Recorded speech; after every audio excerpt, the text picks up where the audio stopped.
बाजार में आज मंगल जैसा कि कई बार होता भी है कुछ डिवाइन इंटरवेंशन शायद मार्केट को चाहिए था, आज वो मिला मार्केट को आज था।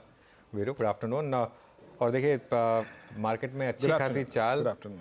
और दिन के हाइस पर एक चीज़ जो आज क्लियर हुई, मार्केट ने एक स्क्रिप्ट को फॉलो किया। नॉर्मली इस तरीके की स्क्रिप्ट होती है जब भी एक बड़ी डिक्लाइन होती है उसके बाद अगले दिन एक गैप अप और उसके बाद उसमें नॉर्मली पहले थोड़ी सेलिंग आती है लेकिन उसके बाद मार्केट उसमें थोड़ा सा वापस एक पुल बैक दिखाता। आज एग्जैक्टली वही हुआ। पहले हम गैप अप से खुले, उसके बाद उसमें थोड़ी सेलिंग आई लेकिन दूसरी रैलिंग में हमने एक ओपनिंग हाई निकाला और रैली की शुरुआत की आईटी ने अगेन अनएक्सपेक्टेड लाइंस, लेकिन सेकेंड हाफ में उसको ज्वाइन किया बैंक्स ने और रैली थोड़ी ब्रॉड बेस्ड हुई। अगर आप देखें मिड कैप्स और स्मॉल कैप्स वहाँ पर भी अच्छा एक्शन। तो ओवरऑल एक अच्छा दिन। अब बस क्लोज अच्छी हो जाए तो मार्केट के लिए बहुत शानदार होगा, लेकिन आखिरी का 1.5 घंटा बाकी है, देख लेते हैं कैसी क्लोज हो रही है। वीरू हर्षिता गुड आफ्टरनून अनुज। क्लियरली एक इंटरेस्टिंग सेशन और चौतरफा तेजी, ये एक अच्छी बात दिखाई दी। ऐसा नहीं कि सिर्फ एक ही पॉकेट स्ट्रेंथ दिखा रहा है। क्लोज के लिए क्या लेवल्स इंपॉर्टेंट रहेंगे, क्योंकि हमने एक तरफ एक रेखा बना ली कि 600 के आसपास का लो, भले ही उसके हल्के से नीचे गए हों तो 600 ही माने उस 594 के लो को, और ऊपर में 700 के लेवल्स भी हमने टेस्ट कर लिए। देखिए हर्षिता, आज मार्केट ने एक टिपिकल बिहेवियर दिखाया आपको। गैप अप हुआ, फर्स्ट रेजिस्टेंस पे जाके एक बार के लिए रुका, फिर नीचे आया, लेकिन कल का लो नहीं टेस्ट किया मार्केट ने। ये अपने आप में एक बहुत बड़ा पॉजिटिव है मेरे लिए। और अब मार्केट शायद ऊपर चलने के लिए तैयार है। अब नेक्स्ट रेजिस्टेंस आएगा आपका 21,764 पर, वो था आपका कल का हाई, और अगर 21,764 क्रॉस हुआ तो फिर ऑल टाइम हाई। अब एक चीज़ बहुत सिंपल है, अब आप जो आज का लो है निफ्टी का, वो सपोर्ट है 21,594 पर, उसको आप स्टॉप लॉस बनाकर रखें और लॉन्ग रहें इस मार्केट में। अब अगर आज का लो टूटता है और उसके बाद कल का लो टूटता है तब ये मार्केट डिसाइसिवली वीक होगा, वरना अदरवाइज फिर शायद मार्केट ने एक बार के लिए एक छोटी शैलो करेक्शन की और आगे चलने के लिए तैयार है। मैं फिर कह रहा हूँ, लेकिन दोनों साइड्स की ट्रेड करने के लिए तैयार रहिए जब तक ये लेवल्स क्रॉस नहीं होते। पोजिशनल स्टॉप लॉस बढ़ाकर आप ले आए पोजिशनल लॉन्ग पर, जो कल हमारा 21,500 था क्लोजिंग बेसिस पर, उसको 21,600 पर। बैंक निफ्टी की जहाँ तक बात है, वो मुझे लग रहा है अभी भी थोड़ा सा इनडिसाइसिव है।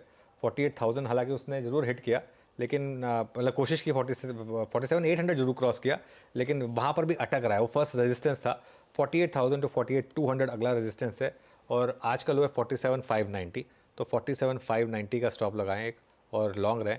लेकिन अगेन मैं फिर कह रहा हूँ, फर्स्ट साइन ऑफ ट्रबल बाहर निकले बैंक निफ्टी से। थोड़ा सा सतर्क और संभल के चलना है निफ्टी बैंक के इस पर्टिकुलर ट्रेड में।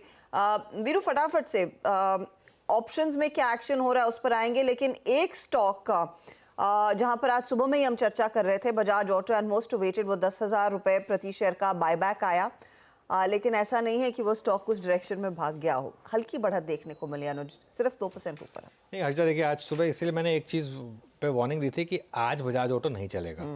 और एक्चुअली तो हम डे लो पर हैं, मतलब खुले हम 7400 पर, और अगर आपने 7400 पे ले लिया बजाज ऑटो तो आप उसमें एक्चुअली आज फंस गए। अब मैं ये नहीं कह रहा कि ये स्टॉक टॉप आउट हो गया, नहीं, ये स्टॉक हो सकता है उसके बाद निकल जाए, लेकिन बेसिकली आज नहीं चलना था। और यही मैं रीज़न समझाने की कोशिश कर रहा हूँ कि आज बेसिकली बजाज ऑटो का शेयर क्यों नहीं चला।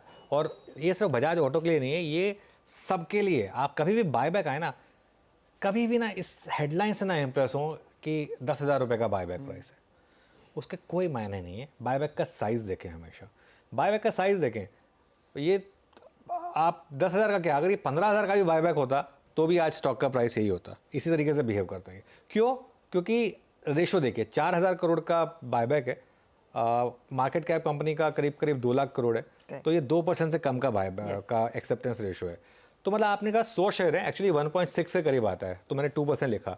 100 शेयर हैं अगर आप ले रहे हैं, इस भाव पर ले रहे हैं, आप टेंडर कर रहे हैं, उसमें से कंपनी सिर्फ 1.6 शेयर लेगी आपके इस भाव पर, और बाकी आपके वापस कर देगी। अब वो बाकी वापस आएंगे, वो किस भाव पर ट्रेड कर रहे होंगे उस समय तक स्टॉक मार्केट में, अपने आप को हेज करेंगे या नहीं करेंगे, ये अपने आप को देखना होगा। एक्चुअली सबसे ज़्यादा फायदा तो प्रमोटर को है। प्रमोटर के पास 55% स्टेक है। या तो प्रमोटर बोले कि हम नहीं पार्टिसिपेट करेंगे। अगर प्रमोटर ने बोला होता ना कि इस बायबैक में प्रमोटर पार्टिसिपेट नहीं करेंगे, तो वो स्टॉक चलता, तो आज ये स्टॉक सरपट दौड़ता। ठीक है, लेकिन क्योंकि प्रमोटर ही पार्टिसिपेट कर रहे हैं, 55% तो प्रमोटर के पास है, तो असली बेनिफिट तो प्रमोटर को जा रहा है। ठीक है, और कोई बुराई नहीं है, प्रमोटर भी कंपनी के लिए काम करते हैं at the end of the day. लेकिन पॉइंट ये, कि रिटेल शेयर होल्डर्स के लिए इसलिए आज पैसा नहीं बना होगा। अच्छा, इसका मतलब ये नहीं कि आगे पैसा नहीं बनेगा, बन सकता है, लेकिन ट्रेडिंग में पैसा नहीं बना होगा, ये बात क्लियर है। जी हाँ।